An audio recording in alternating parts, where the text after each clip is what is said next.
La semana pasada decíamos que una iglesia sana necesita ser una iglesia evangelística, una iglesia que evangelice.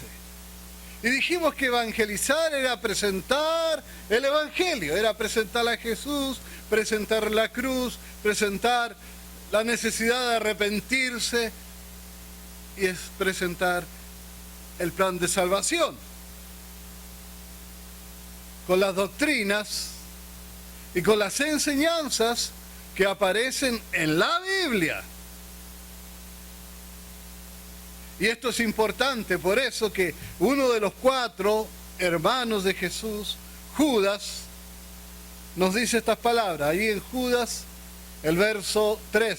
Judas no tiene capítulo, es una carta pequeñita, ¿no es cierto? Y él dice, pueden buscarlo, Judas 3, nos dice: amados, por la gran solicitud que tenía de escribiros acerca de nuestra común salvación, me ha sido necesario escribiros, exhortándoos que contendáis ardientemente por la fe que ha sido una vez dada a los santos.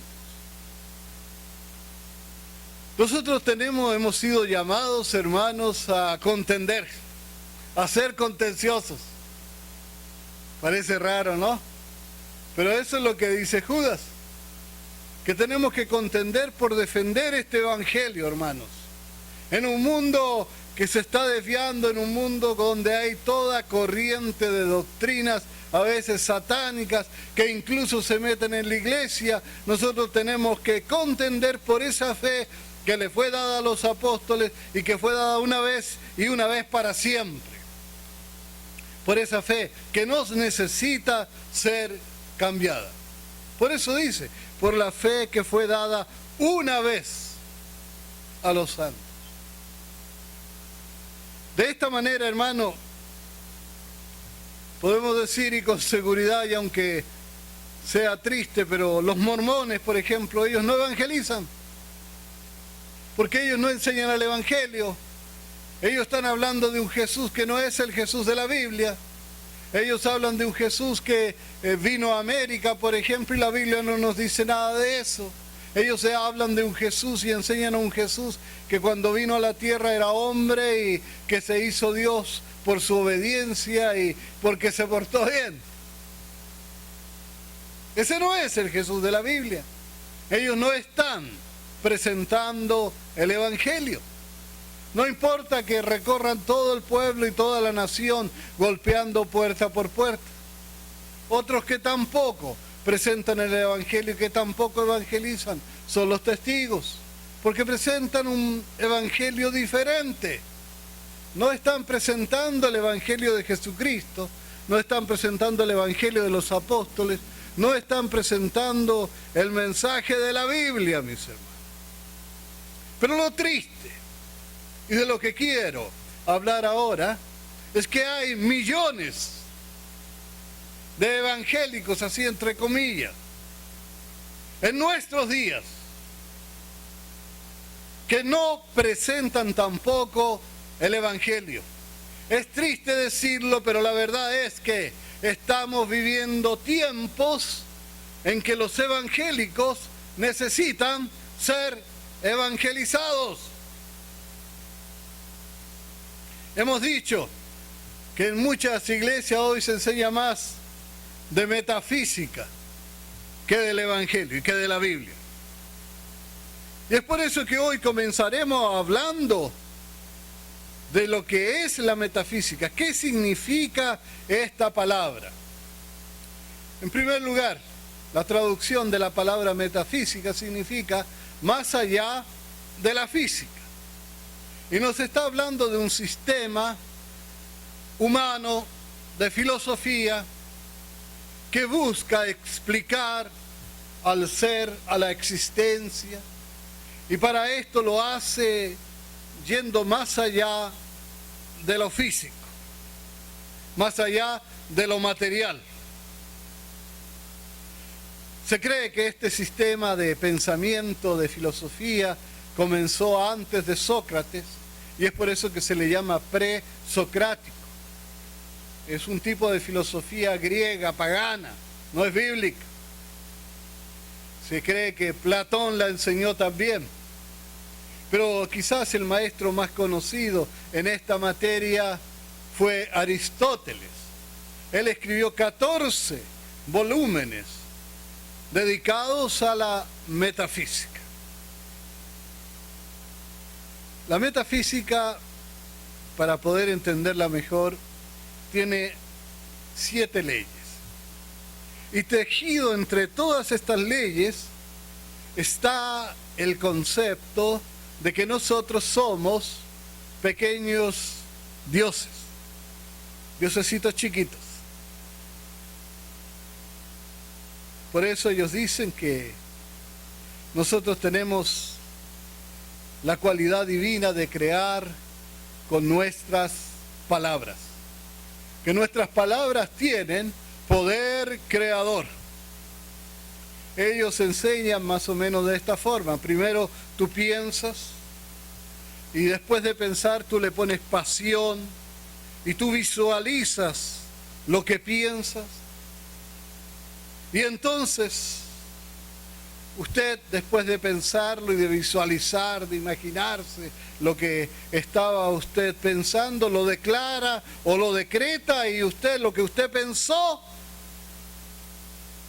Y de esa manera usted llevará sus pensamientos al mundo de las formas o mundo material. En resumen, lo que la metafísica enseña es que si usted piensa algo y si usted visualiza ese algo y entonces usted declara ese algo, usted creará con sus palabras ese algo. Y ese algo se materializará. Por ejemplo, ellos enseñan que si usted quiere ser rico y que si usted quiere ser el dueño de un gran palacio, lo primero que tiene que hacer es pensar en ese palacio. Tiene que ponerle pasión a ese pensamiento, dice. Dicen ellos que usted tiene que imaginarse, visualizar el palacio. Y después de pensarlo, de visualizarlo, usted tiene que declararlo, usted tiene que contarle a los demás que usted quiere tener un palacio. Usted tiene que decir y declarar que usted es dueño de un palacio. Y si usted lo hace, dicen ellos, usted será el dueño de un palacio.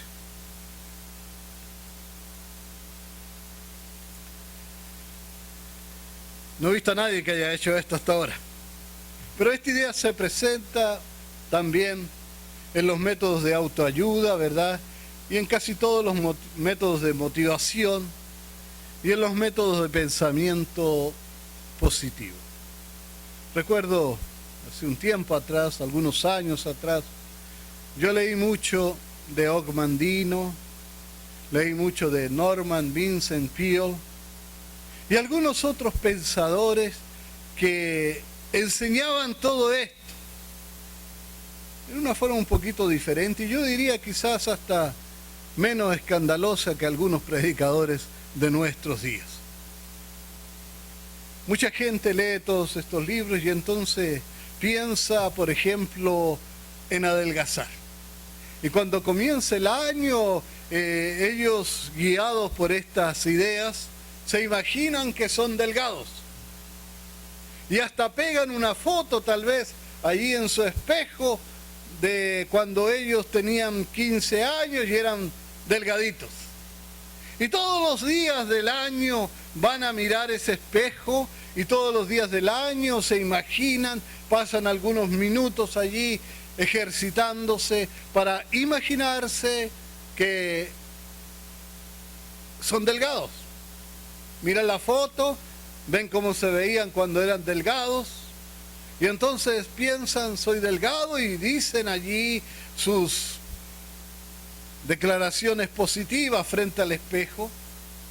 Dicen, soy delgado y soy delgado y soy delgado, como buscando convencerse de que son delgados y creen que con eso ya adelgazaron o van a adelgazar. Lo malo es que al final del año, hermano, terminan tan redonditos como cuando lo empezaron. Pero, como han sido tan comprados a la idea, han sido tan llenos de las ideas de estos maestros de metafísica, el próximo año van a hacer lo mismo de nuevo y de nuevo van a tener los mismos resultados y seguirán haciendo esto año tras año. Lo que muchos ignoran es que estas filosofías son las mismas que se enseñan en el budismo, parte del hinduismo, filosofías que se enseñan en la masonería, filosofías que se enseñan en las ciencias ocultas, en las sociedades ocultas, en algunos grupos que enseñan magia, grupos ocultistas, porque al final es una filosofía ocultista, una enseñanza que te dice que tú eres Dios y que tú tienes poderes mentales y que cuando tú hablas esos poderes, ¿verdad?, son capaces de producir cosas.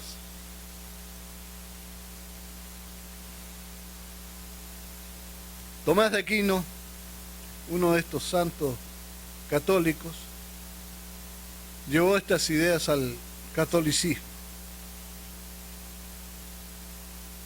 Y diremos que la metafísica es muy importante también en las enseñanzas del New Age.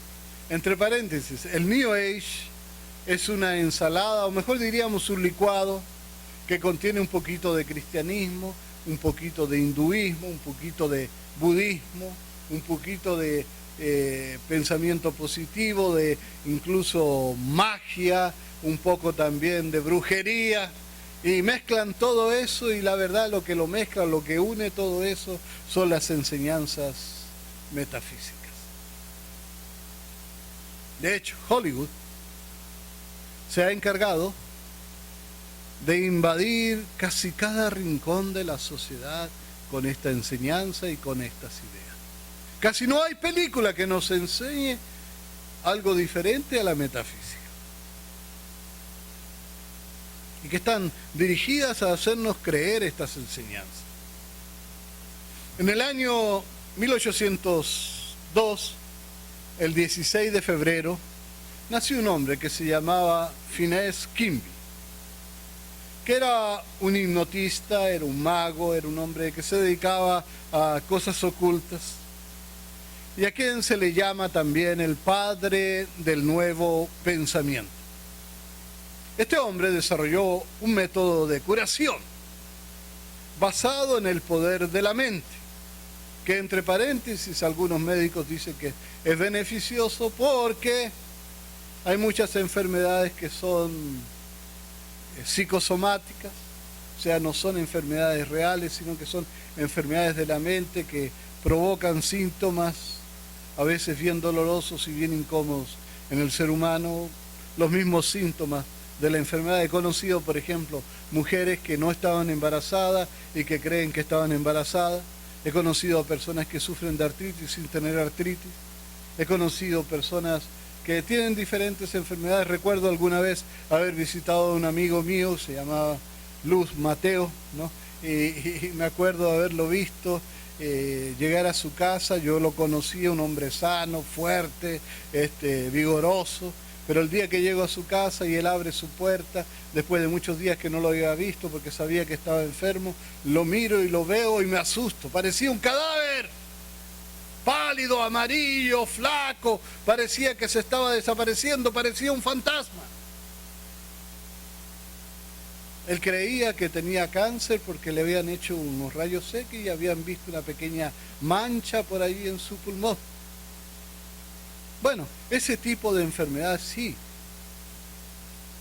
son ayudadas, ¿no es cierto?, con pensamientos positivos. Pero la mayoría de las enfermedades no pueden ser curadas de esta manera. Recordemos sí que estos sistemas son muy peligrosos porque usan mucha autosugestión e hipnosis, y lo recomendable es mejor no meterse a usar eso. Pero lo que enseñaba Quimby era que nosotros somos pequeños dioses y por eso podemos sanarnos, porque tenemos poder en nuestra mente y porque ese poder sale afuera por medio de nuestras palabras. Entre los pacientes de este hombre se conoce a Mary Baker Eddy, que era una señora que después se declaró profetisa, que es la fundadora de un culto que tiene un nombre equivocado porque se llama Ciencia Cristiana y no es ni ciencia ni es cristiana. Pero ese sistema también practica un sistema de curación muy parecido a lo de Phineas Quimby. Precisamente son las ideas de él, adaptadas, ¿no es cierto?, un poquito con algunas ideas cristianas. Ahora, otra de las leyes de la metafísica es que dice que los semejantes atraen a los semejantes. O sea, si yo hablo riqueza, yo voy a tener riqueza. Si yo hablo salud, voy a tener salud, dice. Eso es lo que enseña. Si yo hablo enfermedad, voy a atraer enfermedad. Así te lo enseñan y así lo creen muchos hermanos de la iglesia. Esa idea metafísica ha sugestionado a muchos hermanos. Los ha hipnotizado también. Yo he hablado con personas a veces, he visto alguna vez a una hermanita enferma, la he mirado y le he dicho, hermanita, usted se ve débil, se ve pálida, está usted enfermiza y como me decía un hermano que le pasó lo mismo, dice que la hermana lo miró con los ojos bien abiertos y le dijo, ponte a mis espaldas, Satanás, diablo mentiroso, yo no estoy enferma. Hay hermanos que creen que los cristianos no se pueden enfermar. ¿De dónde han sacado eso? La Biblia está llena de cristianos que se enfermaron.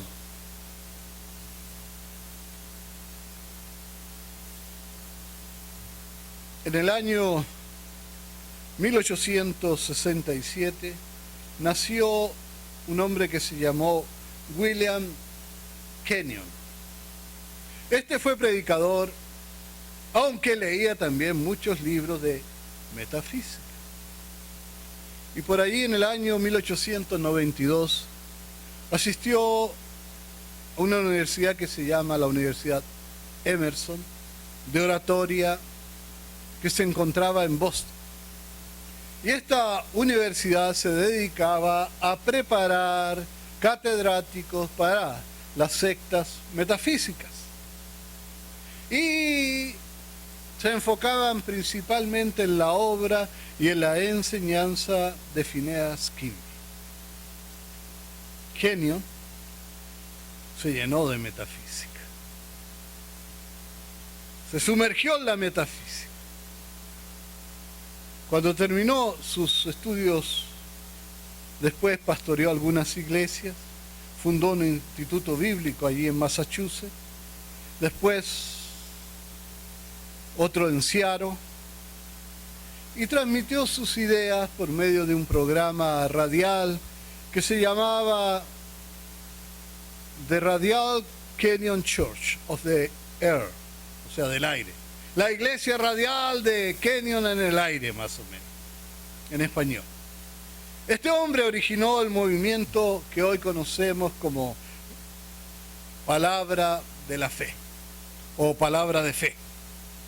Él enseñó que podemos cambiar las circunstancias físicas de nuestra vida, haciendo confesiones positivas, lo mismo que enseñaba Quimby, lo mismo que se enseña en la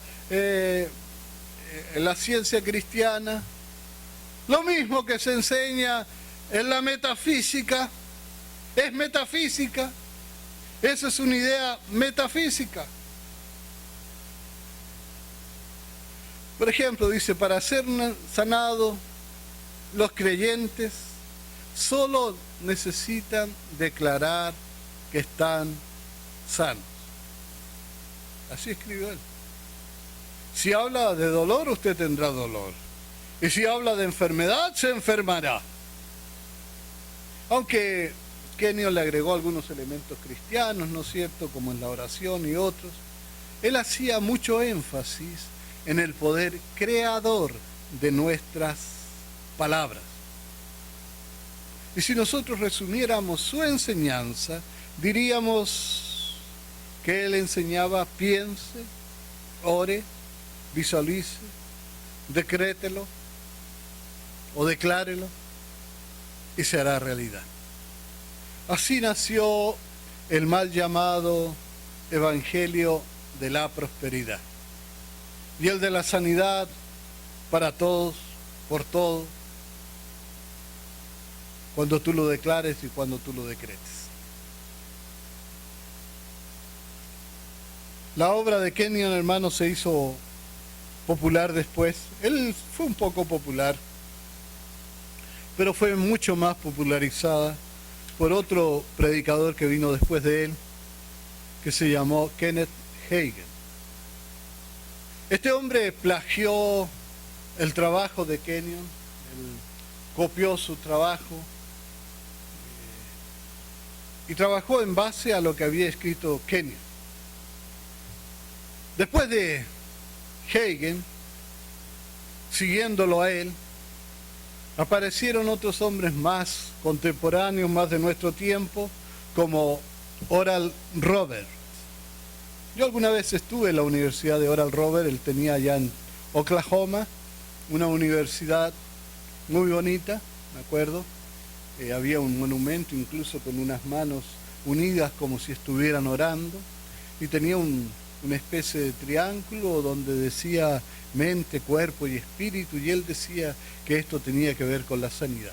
Él enseñaba los métodos de Hagin, los métodos que enseñó Quimby, los métodos de Kenyon para sanar.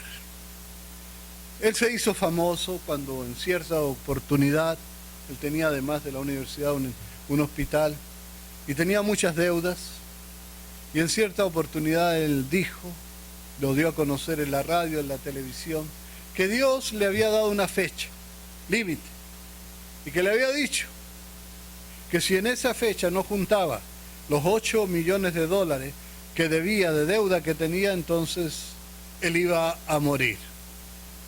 Y pidió y suplicó, y por mucho que luchó, gracias a Dios consiguió al último día casi lo que faltaba para conseguir sus 8 millones de dólares, que no sirvieron de nada, porque 1 o 2 años después el hospital desapareció, porque no había cómo mantenerlo, económicamente no servía, no trabajaba, no estaba bien administrado.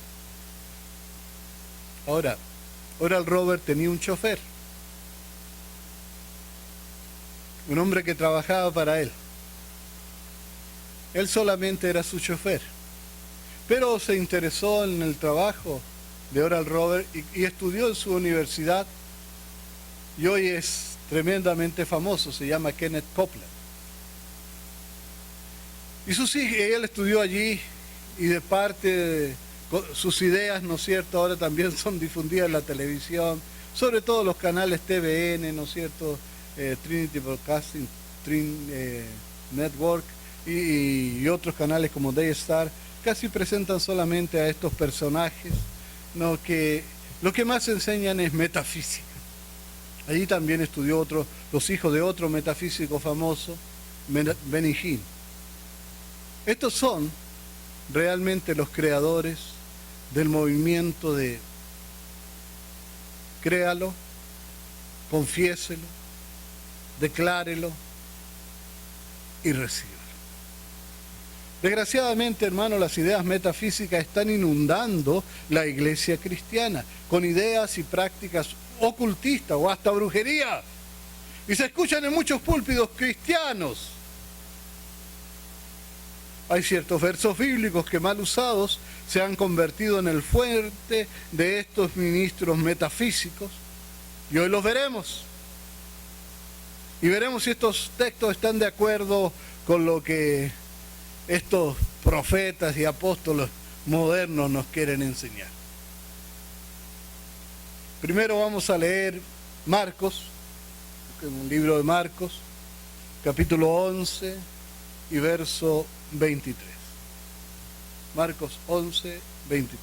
Dice: porque de cierto os digo que cualquiera que dijere a este monte, quítate y échate en el mar, y no dudar en su corazón, sino creyere que será hecho lo que dice, lo que diga, le será hecho. Esta misma idea ustedes la van a encontrar en Mateo 17:20 y en Lucas 17:6. Pero primero debemos dejar claro que todo texto sin su contexto es un pretexto. Por eso mismo quiero leer también el verso 24 de Marcos 11. Marcos 11, ya leímos el 23, ahora vamos a leer el verso 24. Es importante. Dice así: por tanto os digo que todo lo que pidiereis orando, creed que lo recibiréis y os vendrá.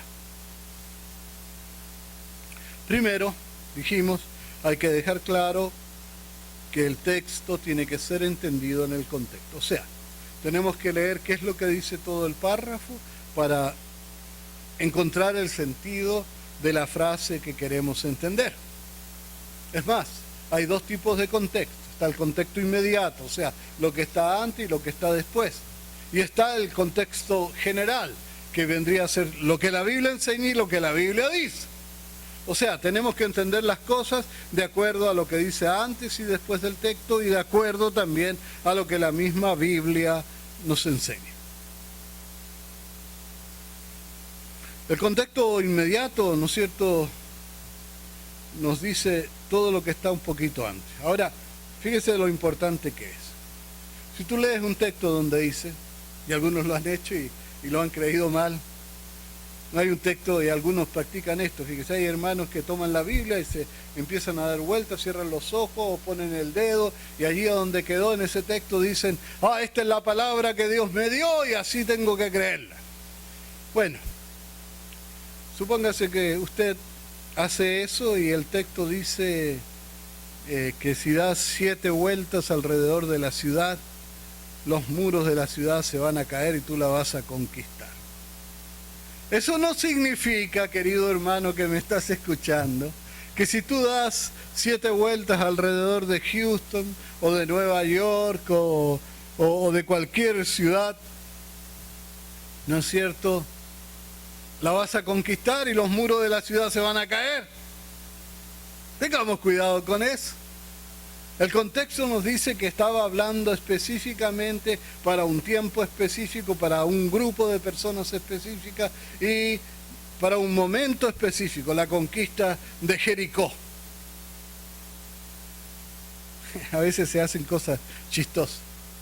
Supe el caso de un pastor que estaba ministrando, estaba aconsejando a 2 jóvenes, jóvenes casados, ¿no es cierto?, que llevaban poco tiempo casados, pero que ya no se podían aguantar el uno al otro. Entonces el pastor les pregunta, pero si ustedes llevan tan poco tiempo pasado, ¿qué pasó? ¿Qué pasó? ¿Por qué no se entienden? Si se casaron, quiere decir que se querían o que se conocían o que, bueno, se gustaban, la forma de ser y todo. ¿Cómo fue que se casaron? ¿Cómo fue que se enamoraron? Expliquen. Y la respuesta del muchacho fue algo que hizo reír al pastor. Dice que en la iglesia de él, el pastor de esa iglesia, les había enseñado que si tú deseabas un objeto cualquiera, un edificio, un carro, tú tenías que dar 7 vueltas alrededor de ese edificio y ese edificio o ese carro iba a ser tuyo. Y muchos hermanos jóvenes de la iglesia comenzaron a ver las muchachas más bonitas de la iglesia y se pusieron a caminar alrededor de ella. Dice que él caminó las 7 vueltas y la muchacha, muy obediente, porque había caminado las 7 vueltas, se casó con él.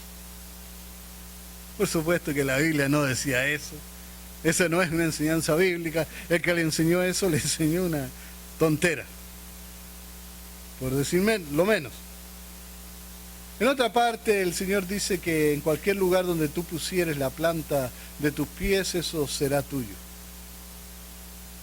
Ahí no está diciendo, hermano, que si tú vas al dealer, por ejemplo, al lugar donde venden autos, y te gusta un auto bonito por allí, si tú vas y te subes arriba del auto, ese auto va a ser tuyo. Tienes que pagarlo primero. No quiere decir que si te gusta la camioneta de tu vecino, te vas a subir a ella en la noche y va a ser tuya. No, de ninguna manera.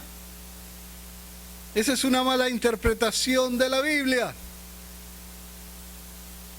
Para entender bien estos versos, ¿no es cierto?, dijimos que teníamos que ver lo que está antes y después. Y cuando Jesús nos habla de arrojar de montaña, las montañas al mar, no habla de montañas literales.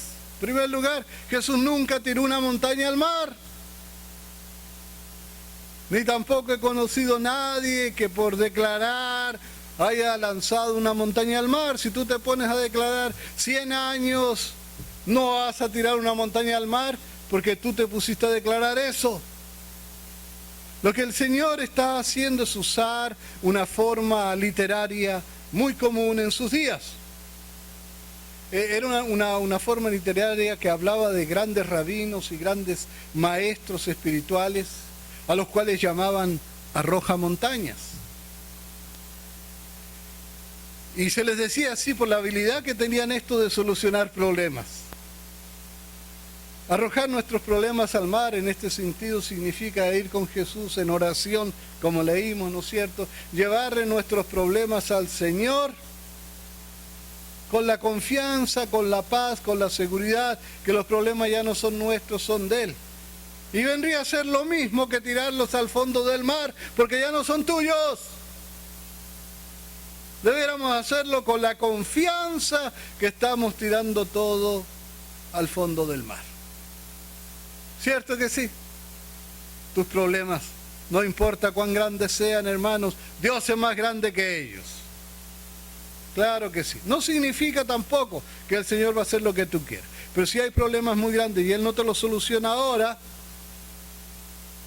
aunque no hay un problema más grande que Él, pero puede ser que Él quiera que enseñarte algo, pero Él te va a dar fortaleza para pasar esa situación por el tiempo que tengas que pasar por esa situación. Hay que tener cuidado cuando leemos estos textos. Ahí el texto que seguía dice que todo lo que pidieres en su nombre, Él los hará.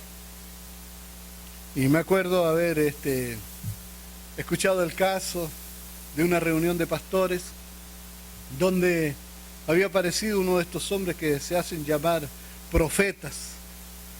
Y este supuesto profeta dijo en la reunión: hermanos, el Señor me ha comunicado, he recibido una visión del Señor y el Señor dice que si todos nosotros ahora nos ponemos a orar juntos, entonces si tenemos familiares que estén en el infierno, el Señor los va a sacar del infierno y se los va a llevar al cielo.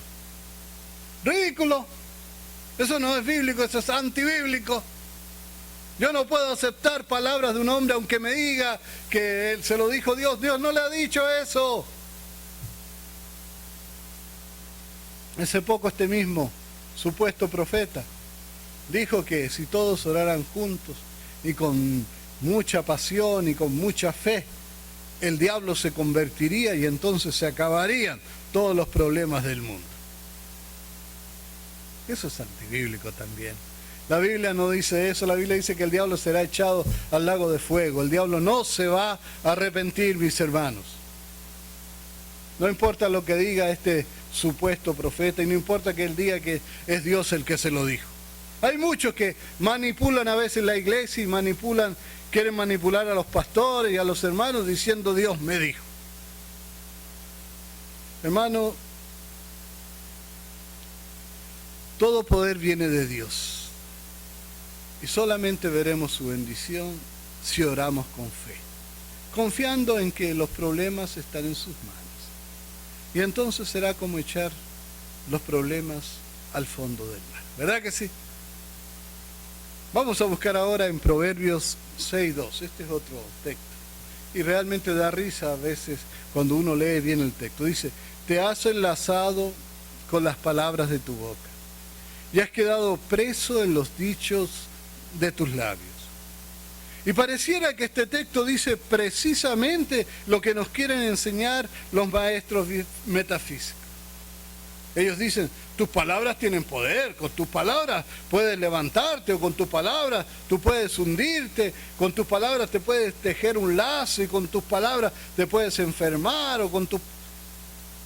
Ellos dicen que nuestras palabras tienen poder creador, y entonces son para bien o para mal. Si dices que eres pobre, te vas a poner más pobre. Ideas ridículas. Esas son ideas metafísicas, no son bíblicas. Ellos dicen, tus declaraciones definen tu futuro. Pero ¿dice eso el texto, hermano? La verdad les voy a decir, es chistoso. Es chistoso y ridículo usar este texto de esta manera. Los que usan este texto de esta forma, parece que no leyeron lo que dice antes, ni lo que dice después. Vamos a leer el mismo texto, pero en su contexto. Fíjese, Proverbios 6, 1 al 3, dice, hijo mío, si salieres fiador por tu amigo, y si has empeñado tu palabra a un extraño, te has enlazado con las palabras de tu boca, y has quedado preso en los dichos de tus labios. Haz esto ahora, hijo mío, y líbrate, ya que has caído en la mano de tu prójimo. Ve, humíllate, y asegúrate de tu amigo. Estos textos, querido hermano, no te dicen que eres un pequeño Dios. Tampoco te están diciendo que lo que tú declares, eso va a pasar. ¿Dónde está eso? Lo que el texto dice, que con tus palabras tú podrías enredarte, porque, hermanos, en ese tiempo tu palabra valía. Hoy los contratos se firman, pero antes se hacían por palabra y la gente cumplía su palabra. Hay mucha superstición en el mundo cristiano hoy en día, y esta idea supersticiosa de que si hablo enfermedad me voy a enfermar, de que si digo que me duele la cabeza me va a doler más, y que si no digo que sané no voy a sanar. Eso es ridículo, eso no es bíblico. Eso no es bíblico, mis hermanos. Usted no me va a poder mostrar ningún texto en la Biblia donde diga que Pablo le decía a un enfermo, o que Pedro, o que Jesús le decía, ponte a declarar que están sanos. Nunca vamos a ver que al ciego decía, el Señor le dijo, ponte a decir, no estoy ciego, no estoy ciego, no estoy ciego, no estoy ciego. No, Él fue y lo sanó y se acabó. Así nada más. Lo que dice el texto es que si empeñas tu palabra y te hacías fiador de un amigo tuyo, y si éste no pagaba, tú tenías que pagar. A muchos se les ha dañado el crédito por eso. ¿Sabe? Yo antes vendía carros, después vendí casas, y siempre había ese mismo problema. Llegaba gente que había tenido un crédito precioso, muy bueno, 700 para arriba era su puntaje, pero le habían prestado el crédito a otra persona, no había pagado, y entonces todo se había dañado. No podían comprar nada ahora.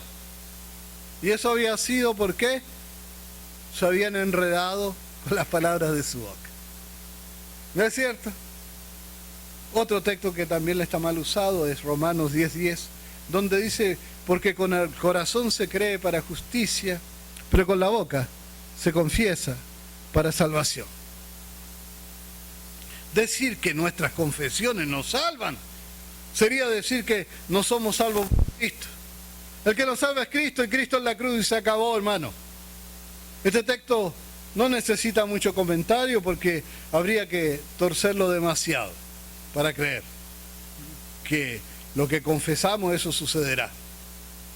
Este texto no nos habla de eso, nos habla de salvación, y nos habla de creer con todo el corazón en que Jesús es el Hijo de Dios, y que Él murió por nosotros, y que con su muerte pagó mis pecados y tus pecados, y que soy salvo creyendo en Él. Este texto nos habla de lo que sucede con aquellos que de verdad han recibido salvación. Estos no pueden callar el milagro que ha ocurrido en ellos y confiesan. Y algo más interesante en griego, confesar, significa estar de acuerdo, creer lo que la Biblia enseña en cuanto a la salvación. Otras veces usan otro texto más, Romanos 4:17. Allí dice, como está escrito, te he puesto por padre de muchas gentes, delante de Dios a quien creyó, el cual da vida a los muertos y llama a las cosas que no son como si fuesen. ¿Quién es el que llama a las cosas que no son como si fuesen? Ese es Dios, nadie más que Dios. Y entonces, para completar la trampa, estos mismos hermanos nos llevan a Efesios 5:1, donde dice, sed pues imitadores de Dios como hijos amados. Tengo que confesarles algo, hermano. Esta gente a veces es tan astuta que alguna vez yo también me tragué estas ideas raras, algunas de esas enseñanzas. Y si no somos cuidadosos, cualquiera puede ser engañado. Lo primero que tenemos que ver es que toda la Biblia muestra que Dios dice, y todo lo que Dios dice es hecho. Cuando Él dice que algo sea hecho, será hecho. Génesis, por ejemplo, las profecías que se han cumplido, todo eso son nada más el cumplimiento de la palabra de Dios. Todo lo que existe fue creado por su palabra. Pero es la palabra de Dios, no es tu palabra. El único que tiene virtud creadora en su palabra es Dios. Todo fue creado por su palabra, de eso no hay duda. Pregunto, ¿quién tiene esta facultad? Dios. ¿Quién tiene este poder? Dios. ¿Quién hace esto? Dios. Pero los metafísicos dicen que la Biblia también nos dice que nosotros debemos imitar a Dios.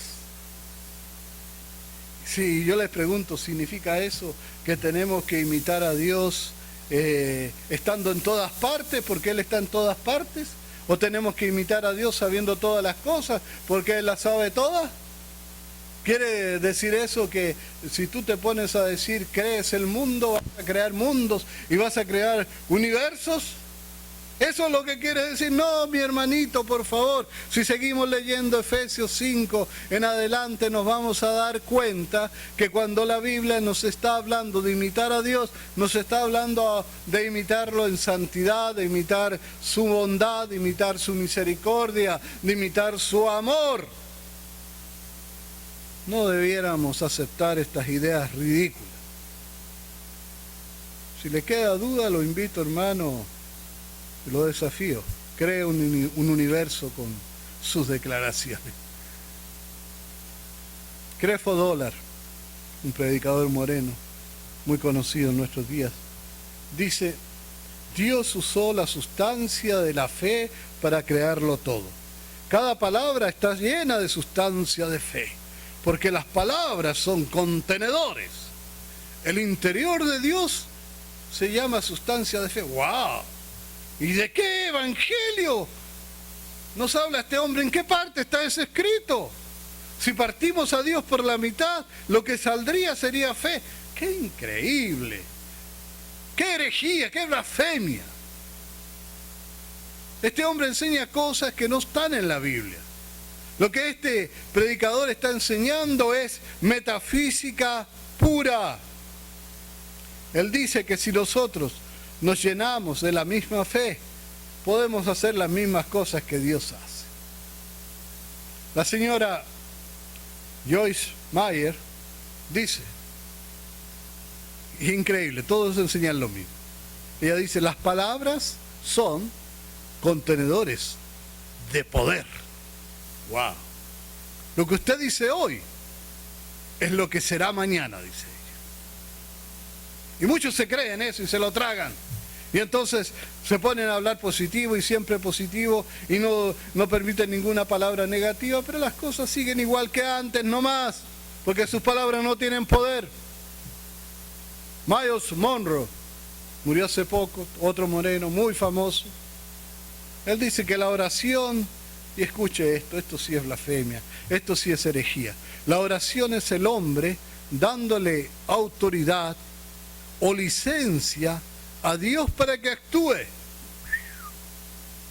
Dios no puede hacer nada en la tierra sin el permiso de un ser humano. ¿Y de dónde sacó esta cosa este hombre? Qué burradas que enseñan y qué burros somos si nos creemos estas cosas, hermano. Perdónenme que tenga que usar este vocabulario, pero estas cosas son herejías, son blasfemias, no son bíblicas, contradicen la Biblia.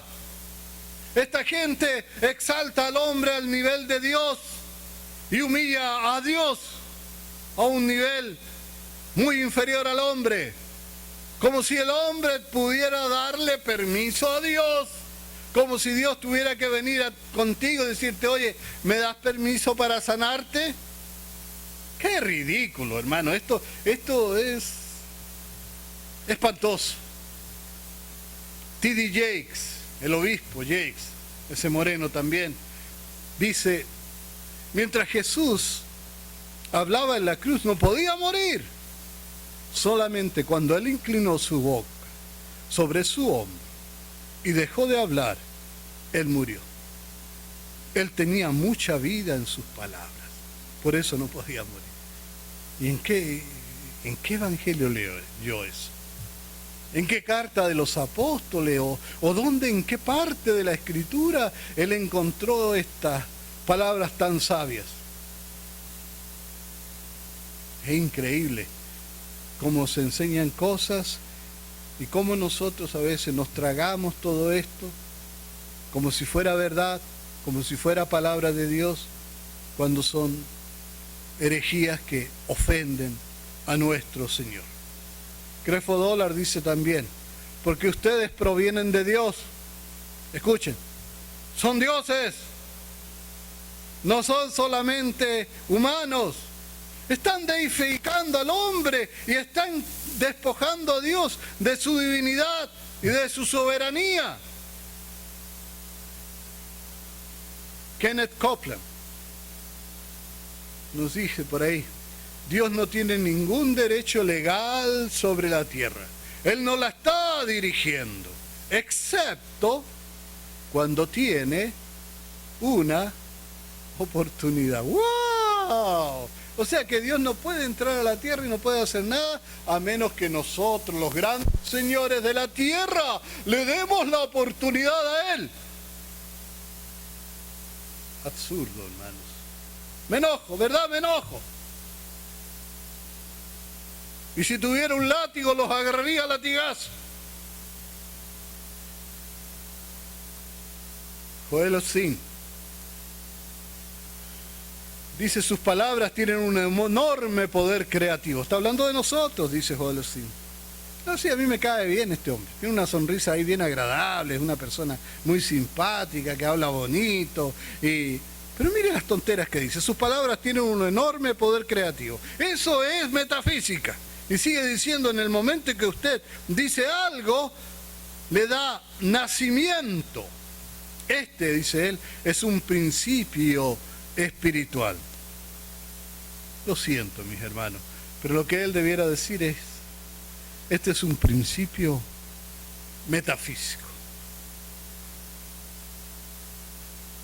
Hay muchos ministros de la metafísica que se disfrazan de ministros del Evangelio. Y hoy hay algunos que dicen que no podemos juzgar y que no podemos nombrar a la gente, pero en la Biblia vamos a ver que los profetas y los apóstoles hablaban claro y sí nombraban a los que tenían que nombrar para decirle las cosas que tenían que decir. Quiero terminar leyendo Judas 3 de nuevo. Amados, por la gran solicitud que tenía de escribiros acerca de nuestra común salvación, me ha sido necesario escribiros exhortándoos que contendáis ardientemente por la fe que ha sido dada una vez a los santos. No me importa cuántos de estos extraños profetas o apóstoles nuevos vengan, pero ellos no están enseñando el Evangelio, ellos están enseñando metafísica, y ellos están ensuciando a la novia del Señor.